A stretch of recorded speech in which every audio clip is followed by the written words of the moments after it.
Hi, welcome back channel, TrainStation2. Alright, happy to share get first in the Beauty Emirates first competitions, and it was really a tough fight. Generally, every single competition you face really tough competitor, and for me, I think the first time is facing such a fierce competitor in the first competition itself.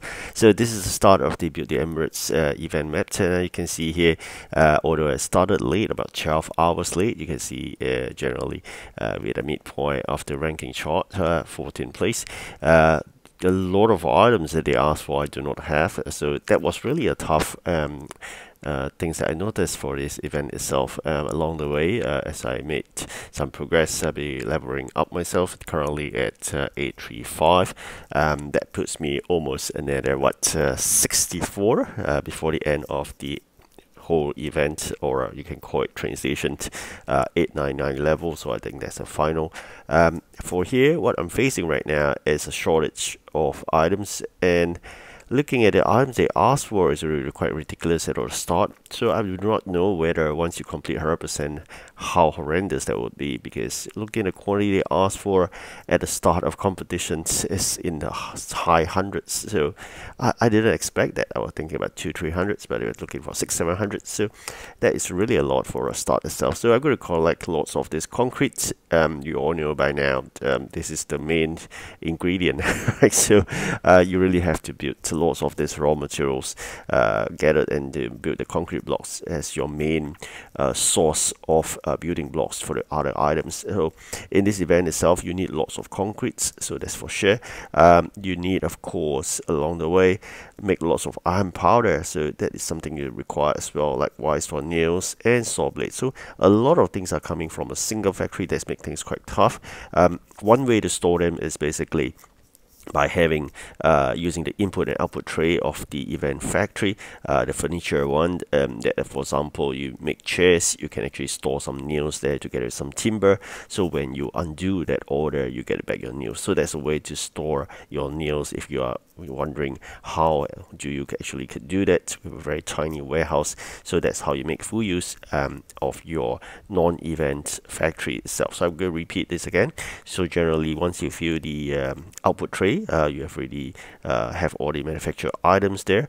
The production will be stored, and then once you fit in with timber and nails, for example, to make sure they'll be in your basically order, at least in your input tray. So that would be storing the production like this, so you can fit in lots of timber and nails in that order.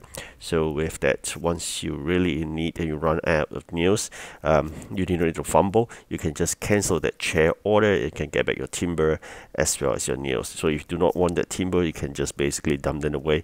You can anytime get timber from your logistics center. Alright, so that's how I would normally do it, like this. Alright, so I'm storing up lots of nails in this manner. Likewise, you can do the same. You store the tables so you can get saw blades as well. Then you may be thinking, how else could I get iron powder store up? Do not do that, because it's just a very short, I think 2 or 3 minutes to get everything in. So there's no point in storing iron powder because it's a very short duration. Unlike nails, I think you need 10 minutes, and if you need saw blade, I think you need 20. So those are the items that you be smart with choosing which to store and which not to, which to be made on the spot, because especially so short duration when you can make it on the spot itself. Alright, so quite happy you finished that chair order. You're really lucky in that context, and of course now we're fumbling with the fact that we have a full capacity warehouse that we have a trouble with. That's the pain of having a tiny warehouse. That's it. Important to use two things. One is your factory, as I explained earlier, how you can use your input and output tray for additional warehouse spacing.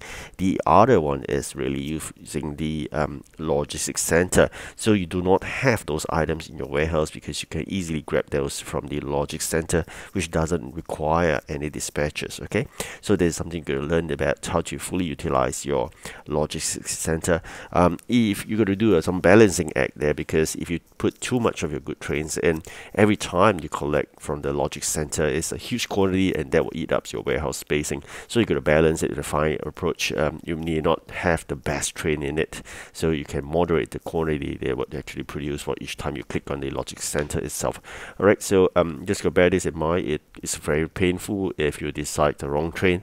You're going to take out, you're going to spend real gems, and that definitely not going to do that. All right, so likewise, Logic Center is just one of the best invention they ever had. There's an innovation center, which I've been using it to increase the capacity of the legendary trains, and sometimes common or rare trains, but really needed in the context. So do remember to collect lots of gold. That allows you to increase capacity of your legendary. Especially, you must have a full 80 capacity legendary in every single region, so you can maximize the gold collection for every single region itself. Okay. So I'm going to spend gems right now, 110 gems in total, to get 2 more additional slots or in those manufacturing for the event factory. That's a must in all events, all right? All long events, not the short ones, but the long ones, so you can have a fighting edge from those pay to win. With 4 of those manufacturing slots for the event factory, you stand a good chance of manufacturing sufficient items around the clock to get those things out for your demand by the very demanding customer of the event itself, in this context, Build the Emirates. So here we have lots of orders. The only thing that I like quite interesting here is that it allows you to select the building. So I don't know about you, but me, I'm selecting the presidential tower. I thought that's the highest building I could see, so that could be one of the reasons why I've selected that. Quite happy with this because it makes it unique in that context, because your map and my map is now different unless you're choosing the same one. So along the way you'll find more of those choices. It adds a bit of fun to it. All right, so once you complete those jobs, you get a bit tiny of EP, very small, 27 EPs. It comes with compensating or the equal compensating amount of the event keys. That would drop, especially post 100%. So for now, it's quite equal. You get amount of keys and the EP at an equal number. Very tiny, 27, 30. That's normal work to get done at that context, but we come to a point you may get higher ones like 40 plus or 50 plus EP. I think those are really fantastic, which I'm really happy that ends with the 2 really high EP at the end of this competition itself. That allows me to propel myself up to the first itself. All right, so it was a huge struggle until I managed to do it at the last moment, the last 2 jobs until the last second. So it's already terrifying. I could have lost this easily if I couldn't complete the last 2 jobs on time. Definitely depleted some of my gems as well. Got to call back the trains on no choice. I think I spent about 10-20 gems to call back the trains at the last moment. That is something that really painful, but you have no choice. Otherwise, you will lose with all the hard work, all the union dollars. That comes to the innovation center we talk about, spending to increase the capacity of your legendary trains or whatever trains you require. It is a lot of savings in the union play. I always use the union dollars in the first 3 competitions only, because starting from the 4th competition onwards, things get tougher. Even if you use the union dollars, you doesn't guarantee you getting first. Why so? Because people are desperate at the 4th competition onwards. They find themselves having insufficient of those event coins to get a 1000 legendary train, so they'll be fighting really hard by putting a lot of those union dollars into play. That I thought you should avoid, because you should get it done in the first 3. You get 3 first, you get 350 times 3, you get 1050, you have 50 spare. So you could easily get a 1000 event legendary train for the first 3 competition. You get first 3 times. You could spare 50, you can spend it on 5 of those coin packs as well. So that's how I normally do it, because that's the easiest. The other way is time it correctly, which means that you only fight those short competitions. You know, nowadays competition comes with 6 in total, so it's 3 days, 2 days, 3 days, 2 days, and 3 days, 2 days. All right, so that's how you should time it correctly. You could spend it on that context. Again, as another choice here, selected a very beautiful there building. So here another one, flyers are selected. So what really happened here is a lot of selection that makes it interesting. Eventually, once you finish completion 100%, you see all this building springs up nicely. All right, so this is the end of the competitions. You need some time for calculation. I'm really happy it ended in my favor, and we got this up and running first. So we got this special icon as well, but I'm going to stick with my Santa Claus as usual, the lucky one. Right, so thank you so much for watching.